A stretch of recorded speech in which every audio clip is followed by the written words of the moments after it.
Hello, everyone. Over the past several days, one of the most strategically important waterways in the world has become the center of the rapidly escalating international crisis between the United States, Israel, and Iran.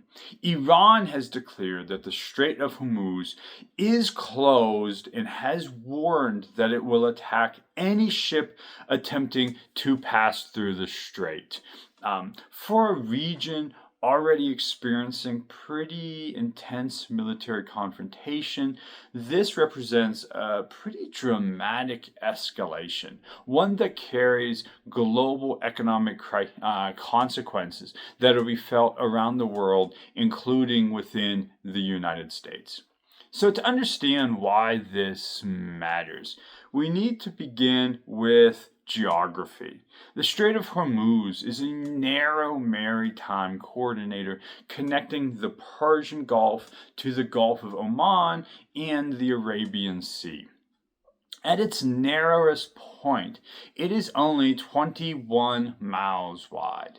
Yet, although it's narrow, through this narrow passage flows roughly 1/5 of the world's traded oil supply, along with a significant share of liquefied natural gas (LNG) exports flow through this. So LNG and conventional crude.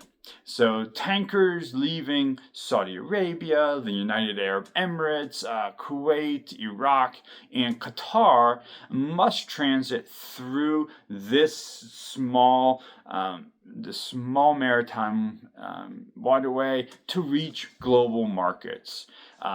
There are some alternatives, but there are few viable alternatives that would be able to pick up the slack. So, what makes the current moment particularly dangerous is the context in which it is unfolding. So, in the past, you've probably heard discussions about, well, what would happen if Iran closed the strait? Or Iran has threatened it in the past. So, you've probably encountered news articles and encountered stories talking about what would happen. But as we've seen over the past several days, the United States and Israel have been conducting coordinated strikes on targets inside Israel with a substantial amount of the Iranian leadership. I said Israel, I meant Iran, my bad. So Iranian leadership figures have reportedly been killed in those strikes. We know the Ayatollah has been killed. The Trump administration has come out and said over 45 of the leadership in Iran has been killed. So Tehran has responded with missiles and drone attacks aimed at U.S. and allied assets in the region. So, against the previous threats of closing the straits and then the ongoing conflict, so against this backdrop, Iran's Islamic Revolutionary Guard Corps announced today that the Strait of Hormuz is closed. Iranian officials stated that no vessel would be permitted passage without being attacked or set ablaze. These warnings have been broadcast to vessels operating in the area. Iranian state media has amplified the message, framing it as a defensive measure in response to foreign aggression. So, from a legal perspective, there is debate over whether Iran formally has declared a blockade, and is this allowed under international law? But in practice, that question is secondary to the question of the legality is probably secondary to what's going on in the ground. What matters is the operational reality that commercial shipping traffic through the strait has nearly ground to a halt. When we look at vessel tracking software, vessel tracking data, it shows that tankers and cargo ships anchored outside the Gulf are unwilling to risk transit. So again, the legality of it, there is debate and contestation, but the reality is that boats, that cargo ships are saying they are not going to go take the risk. So we know that major shipping companies have suspended operations through the waterway. Maritime insurers have withdrawn or sharply increased their war risk coverage, making passage prohibitively expensive, even if technically possible, even if they want to push back against the legality of what Iran is doing. So reports have also emerged of attacks on at least one tanker near the Omani coast, further reinforcing fears among shipping operators. Even limited incidents can have outsized deterrent effects in such a narrow and strategically sensitive corridor that other shipping companies, other businesses are going to be hesitant because they are worried of the impacts. So the immediate economic impacts have been visible in global energy markets. Oil prices have spiked sharply as traders priced in this supply risk. Brent crude rose sharply, with analysts warning that if the disruption persists, prices could climb significantly higher. Natural gas markets have also reacted, particularly in Europe and Asia, where Gulf LNG shipments play a crucial role in their energy portfolio. Energy markets are highly sensitive to uncertainty, and the Strait of Hormuz represents a point of vulnerability in the global system. So this is why even before this most recent conflict, there had been discussions about the strait and what would happen if Iran closed it.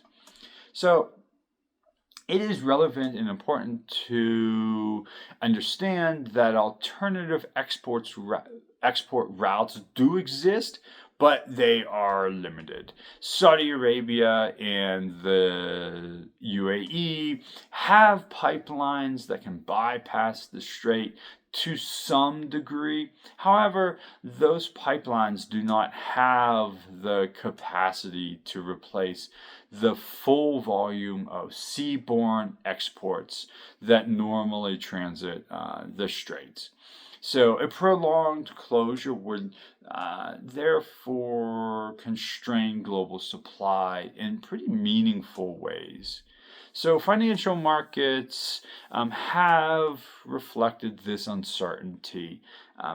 Equity indices have fallen amid concerns about rising energy costs and this broader geopolitical instability that seems to be escalating.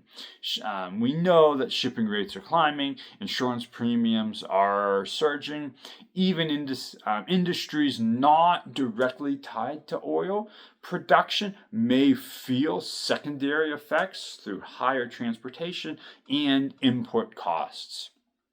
So, at the military level, the U.S. and allied naval forces have remained deployed in the region, of course. So historically, the United States has maintained that freedom of navigation through international waterways must be preserved.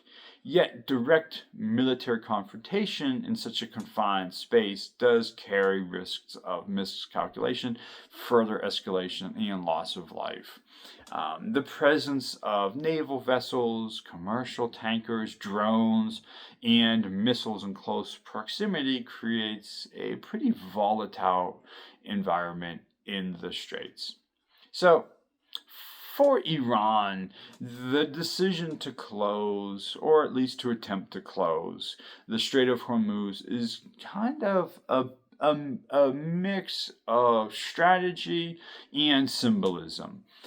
So strategically, it signals that Tehran retains the ability to impose costs on the global economy, and on energy importing states. Symbolically, it reinforces Iran's claim um, that it can disrupt the international system in response to perceived aggression from the U.S., or that it still has cards to play on the geopolitical chessboard.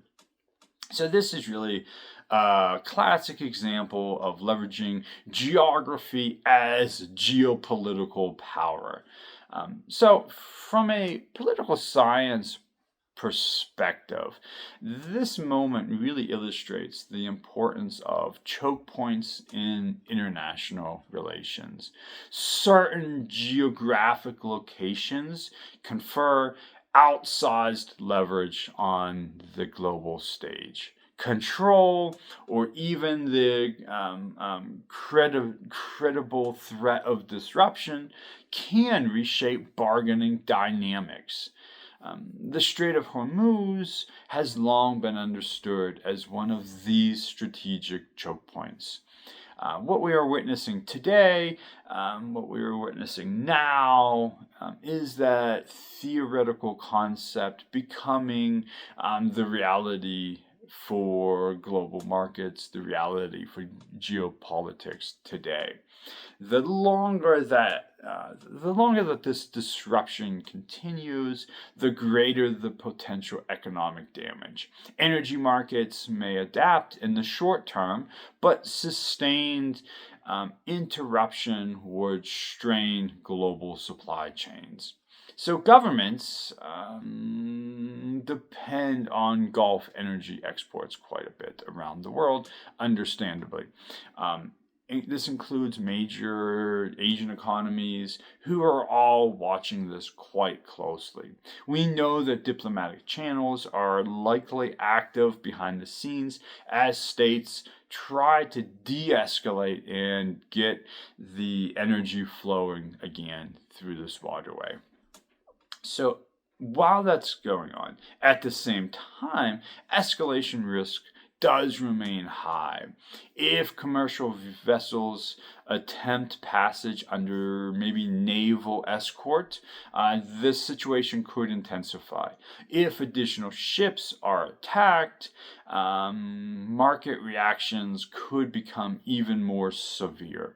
And if the broader conflict between Iran and its adversaries expands, which it seems like it has the potential to, as Iran is striking more sites around the region, the strait could become one theater in a much bigger confrontation that de-escalation does not seem to be occurring on. So ultimately, the Strait of Hormuz is more than simply just a waterway. It is a pressure point in the global political economy that its impacts will be felt around the world, far away from the straits. Its stability underpins energy security for much of the world. When that stability is threatened, the consequences will ripple far beyond the Middle East. So, as of today, commercial traffic remains severely constrained and restricted. Oil markets remain volatile, and we know that military forces remain on alert. So for now, one thing is clear. When geography, energy, and armed conflict intersect at a single narrow choke point, the global system feels the shock almost immediately. The Strait of Hormuz has long been considered such a flashpoint, and today that flashpoint is active. Okay, thank you.